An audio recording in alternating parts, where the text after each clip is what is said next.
You ready? Hey, listen!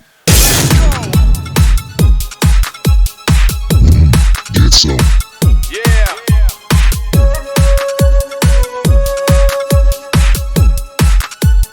Hey, listen! Good afternoon, ladies and gentlemen. Welcome back to another exciting episode of Warren's Let's Plays. Today I'm going to be discussing this upcoming event that runs from 9/29 to the 1st of October.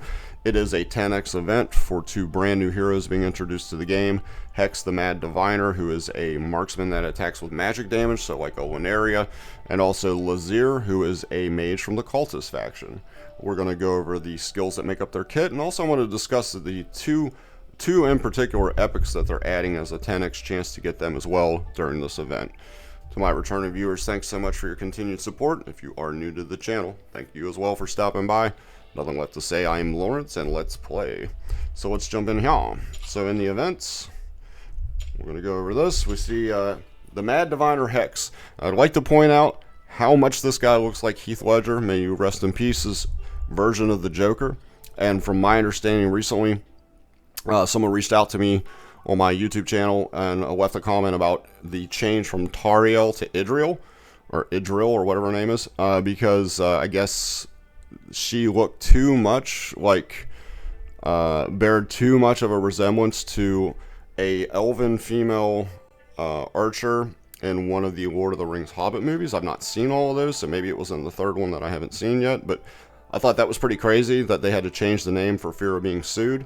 But they may want to think about this one too, because how much does he look like Heath Ledger's version of the Joker? It's eerie, but I love this guy's design. First off, we'll start there. The aesthetic, love his design. I love that he's kind of like a cross between like Gambit throwing like playing cards and like I don't know, someone like Green Arrow or something, you know, someone that's using like, you know, a bow and arrow basically. So he is a marksman that attacks with magic. Madness Incarnate. Hex's bag of tricks is as varied as a deck of cards. Excuse me. He always keeps one up his sleeve.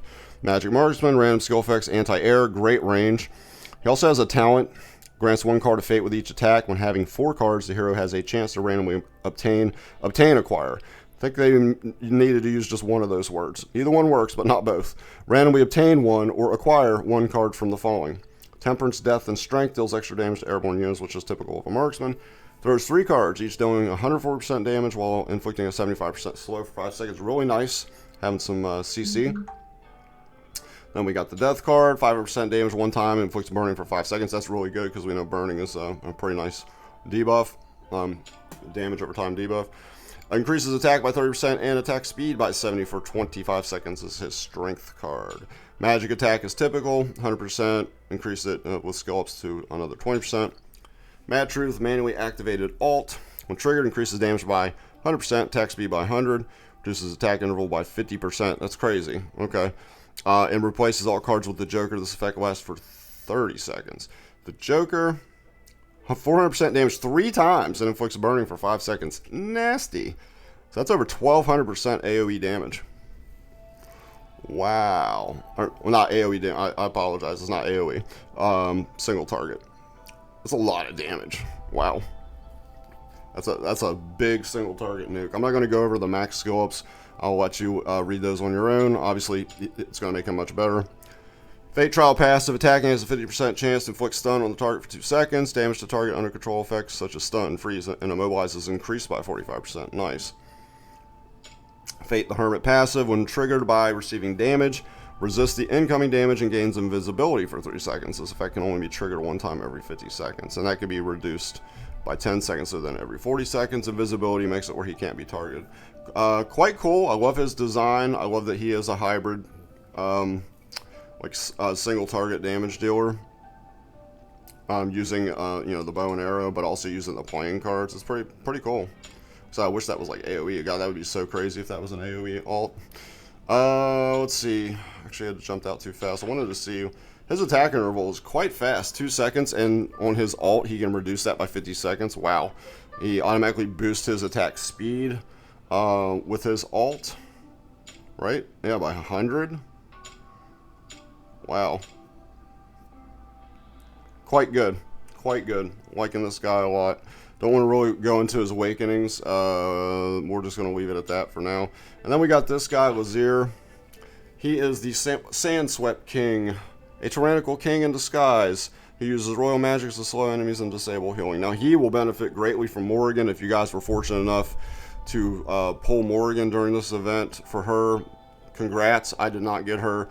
Oh well, sometime in the future. My account's been very blessed with really, really good legendary heroes, so I'm not going to complain. But if you guys got her, make sure to sound off in the comments and let me know if you got her and what you think of her. So he has a talent as well. Basic attack and Ominous Sandstorm applies sand erosion on the target, stacking up to 3 times. Sand erosion, each stack deals magic damage equal to 10%, so they can go up to 30% increase. Very, very nice. Like I say, he's going to pair very well with Morrigan. Deals 100% damage to up to 5 enemies. Nice. 120%. Deals 600% AoE damage to enemies in range and inflicts anti-healing on them. I believe they cannot be healed. Unable to recover HP. Nasty. And that does go up another 200% AoE damage. That's quite nasty. Quite nasty. Every 5 seconds, inflicts slow on adjacent enemies based on their sand erosion stacks. Nice. CC. When an enemy with 3 stacks of sand erosion dies within the basic attack range, grants another nearby enemy 2 stacks of sand erosion. This effect can be triggered up to 1 time every 8 seconds, can be reduced to 1 time every 5 seconds. Sand erosion applied plus 1 stack. Wow. So when he kills an enemy that has 3 stacks of sand erosion that dies within the basic attack range, he passes that sand erosion, 2 stacks of it, over to another enemy. And if you have him max skilled up at level 5, he gets the full stacks and it goes to 3, so then 30% more damage. That's pretty damn good. Attack interval, slow. He is really slow. So I would highly suggest that you build him with some gear that provides him speed, at least speed substats. Yeah, both those guys look pretty cool. So here's Idril, formerly known as Tariel.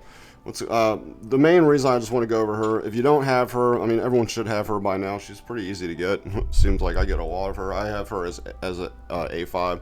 Limitless shots. The attack range becomes unlimited. Attacks a single enemy 3 times, each dealing 70% attack damage. Effect lasts for 15 seconds. So, giving her unlimited range on the battlefield is so clutch in a lot of areas, especially in the story campaign stage. To be able to kill an enemy that's clear across the map is just insanity. She is so good, and especially her A5. During the effect of limitless shots, every kill extends its duration by 3 seconds. She is one of the absolute best, not just marksmen in the game, she's one of the best epics in the game, so definitely someone you're going to want. And then finally, we're going to talk about them adding Vortex. This is great, because if you watched my top 5 healers video, you'll know that I rated Vortex just second. He's second to just Elwyn. Elwyn is the absolute best healer in the game, bar none. I think that Vortex is right there at second place. I've had comments where people would argue other people, someone like the importance of Dolores, but doesn't really do a lot of healing. But you know, the attack buff that she provides through the inspiration is great. But Vortex is so good. His healing is massive. He's HP based, so he's easy to build. Also, what makes him so unbelievably good is the ult.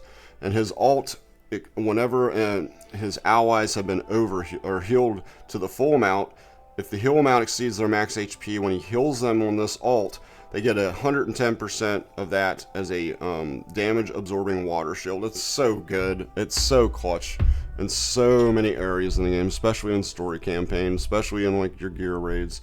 Yeah, guild boss. He's absolutely amazing. And then his passive also grants an ally, what is it? When a hero's basic attack heals in excess of the target's HP, surplus healing is converted into a damage absorbing water shield. That's just for like a random ally as well. He's so good. You're definitely going to want him. And also, you need a copy of him just to be able to fuse Abomination. I was fortunate enough, I summoned Abomination recently on the 2 times, or the double legendary event.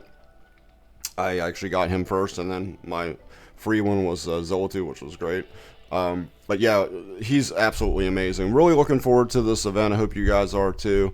If you found the information in this video helpful, informative, make sure that you do smash the like button. Also consider subscribing to the channel if you haven't already. With nothing really left to say, I'm Lawrence, this is Lawrence's Let's Plays, and I am out of here.